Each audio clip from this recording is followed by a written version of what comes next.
জয় হিন্দ বন্ধু, আমি রাহুল। তো আমার এই ইউটিউব চ্যানেলে তোমাদের স্বাগতম জানাই। তো আজকের ভিডিওটা কোন টপিকের উপরে তোমরা অবশ্য থাম্বনেল দেখে অবশ্য বুঝে নিয়েছো।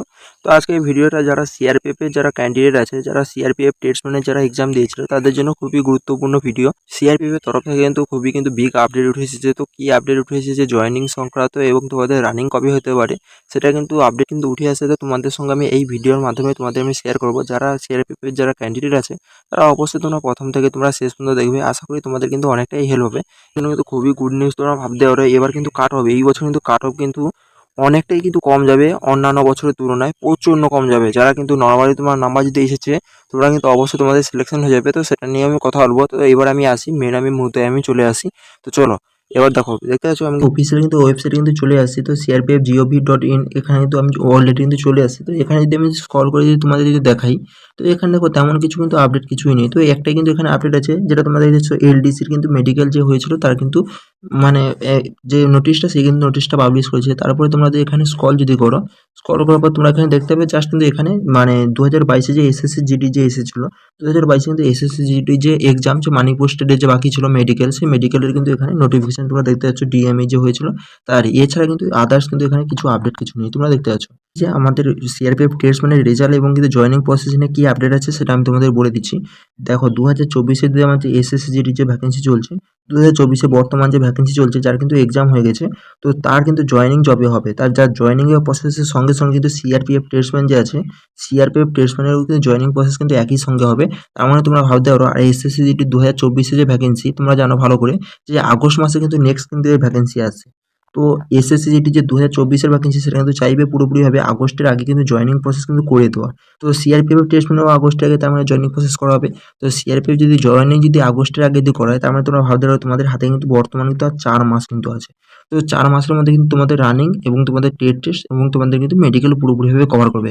তার মানে এটা তোমরা ভাবতে পারো 4 মাস কিন্তু হাতে সময় আছে। তো এর মধ্যে তোমরা জানো সবথেকে বেশি বেশি যে স্টুডেন্ট যে কাটে, তো সিআরপিএফ টেস্ট মানে তো যে কোনো টেস্ট মানে ভ্যাকেন্সি সবথেকে বেশি যে স্টুডেন্ট কাটে, যে টেট টেস্ট যে হয় টেট টেস্টে কিন্তু সবথেকে বেশি কিন্তু স্টুডেন্ট কিন্তু কাটে।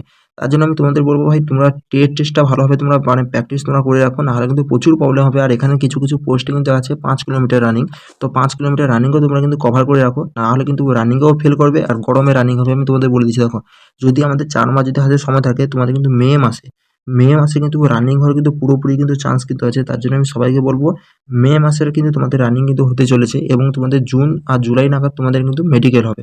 তো জুন এবং জুলাই নাগাদ তোমাদের মেডিকেল যদি হয় তোমাদের আগস্টে কিন্তু তবে যাতে ফাইনাল কিন্তু রেজাল্ট দিতে পারবে, তার আগে দিতে পারবে না। তো এটা কিন্তু পুরোপুরি ভাবতে পারো যে তোমাদের আগস্টের আগে কিন্তু ফাইনাল কিন্তু রেজাল্ট কিন্তু দেওয়ার পুরোপুরি কিন্তু চান্স কিন্তু থাকবে। তার জন্য তোমাদের বলছি যারা কিন্তু এখন পর্যন্ত প্র্যাকটিস করোনি অবশ্যই তোমরা প্র্যাকটিস করো। আর তোমাদের জন্য খুবই গুড নিউজ তোমরা এটা তোমরা ভাবতে পারো, যারা কিন্তু সিআরপিএফ ট্রেডসম্যানের যারা এক্সাম দিয়েছে তাদের কিন্তু এবছর কাট অফ কিন্তু প্রচণ্ড কম যাবে। কেন বলছি দেখো, যারা কিন্তু অলরেডি সিআরপিএফ ট্রেডসম্যানের পরীক্ষা দিয়েছিল তারা কিন্তু এসএসসি জিডির কিন্তু স্টুডেন্ট ছিল 2022 কিন্তু তারা কিন্তু অলরেডি জয়েনিং হয়ে গেছে। 2022-23 যে ভ্যাকেন্সি ছিল এসএসসি জিডি তারা কিন্তু অনেক অনেক স্টুডেন্ট কিন্তু জয়েনিং হয়ে গেছে। তো তোমাদের কাছে কিন্তু আর তোমরা জানো এমনি টেস্টম্যানের ভ্যাকেন্সিতে কম ফাইটিং হয়, খুবই কম স্টুডেন্ট আছে তারা কিন্তু ফর্ম ফিল আপ করে। আর অলরেডি কিন্তু অনেক স্টুডেন্ট কিন্তু জয়েনিং হয়ে গেছে আলাদা জায়গায়, তার জন্য পুরো কিন্তু ভ্যাকেন্সি মানে কি বলা যায় স্টুডেন্ট কিন্তু অনেকটাই কমে গেছে। যারা ফাইটিং এর যারা ছিল অরিজিনাল যারা ফাইটিং এর স্টুডেন্ট ছিল তারা কিন্তু বর্তমান জয়েন করে গেছে। তার জন্য তোমাদের কাছে এটা তোমরা ভাবতে পারো যে তোমাদের কাছে কিন্তু খুবই গুড নিউজ। তোমাদের কাট অফ কত যেতে পারে সেটা নিয়ে আমি বলে নিচ্ছি। দেখো দেখো তোমরা যদি এটা যদি দেখো এটা কিন্তু আমাদের বিএসএফ, এটা কিন্তু আমাদের বিএসএফ কিন্তু টেস্ট মানে কিন্তু কাট অফ তোমরা দেখতে পাচ্ছ। তো এটা থেকে তোমাদের কিন্তু একটা আইডিয়া হয়ে যাবে যে আমাদের ফাইনাল কাট অফ কত যেতে পারে। দেখো এখানে বিএসএফ টেস্ট কিন্তু খুবই অল্প ভ্যাকেন্সি ছিল, তোমরা জানো মোটামুটি 1500 প্লাস কিন্তু এখানে ভ্যাকেন্সি ছিল, 1500 প্লাস কিন্তু ভ্যাকেন্সি ছিল। তার কিন্তু এটা পুরো কাট অফ আমাদের ওয়েস্ট বেঙ্গল। এবং কিন্তু আমাদের সিআরপিএফ টেস্ট মানে তোমরা ভালো করে জানো আমাদের কিন্তু ওয়েস্ট বেঙ্গলে 3000 প্লাস কিন্তু ভ্যাকেন্সি কিন্তু আছে। তার মানে এর কিন্তু ডবল তোমরা ভাবতে পারো এবং ক্যান্ডিডেটের সংখ্যা কিন্তু খুবই কম। কারণ তোমরা জানো ওয়েস্ট বেঙ্গল পুলিশে অনেকে জয়েনিং করে গেছে, তাছাড়াও আমাদের এসএসসি জিডি বলো তারপরে বিএসএফ টেস্ট মানে বলো চারদিক থেকে কিন্তু জয়েনিং করে গেছে। যারা ফাইটিং এর স্টুডেন্ট তারা কিন্তু অলরেডি চলে গেছে। তো এখানে যদি দেখো কাট অফ যদি দেখো এখানে কোবলারে ইউআর কাট অফ গেছে 59 এবং টেলরে গেছে 62 এবং কুকে গেছে 52 এবং অসার ক্যারিয়ারে গেছে ওয়াটার ক্যারিয়ার গেছে 39।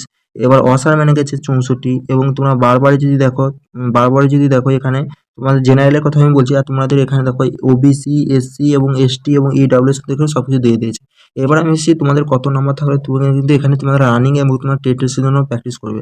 তো যারা কিন্তু জেনারেল ক্যান্ডিডেট আছে তো কিছু কিছু ট্রেডে কিন্তু এখানে 35 প্লাসে কিন্তু তোমাদের সিলেকশন হয়ে যাবে। আমি বলছি 35 প্লাস যদি নাম্বার যদি থাকে, কারণ এবারে ওয়েস্ট বাংলার কিন্তু অনেকটা বেশি কিন্তু ভ্যাকেন্সি দিয়ে দিয়েছে এবং সবথেকে কাট অফ যেটা কম যাবে ইডব্লিউ যারা আছে, যারা কিন্তু ইডব্লিউএস আছে তাদের কিন্তু খুবই কাট অফ কম যাবে। তোমার যদি 30 থেকে যদি 35 এর মধ্যে তোমার যদি নাম্বার যদি আসে, তোমাদের বলবো তোমরা যদি টেট টেস্ট এবং কিন্তু তোমরা অবশ্যই তোমরা কিন্তু রানিং তোমরা শুরু করে দাও। এবং যারা জেনারেল আছে তাদের মধ্যে 35 থেকে 40 যদি নাম্বার যদি থাকে, তোমরা কিন্তু অবশ্যই তোমরা কিছু স্টেটে কিন্তু এত নাম্বারে কিন্তু তোমাদের আরামসে সিলেকশন হয়ে যাবে।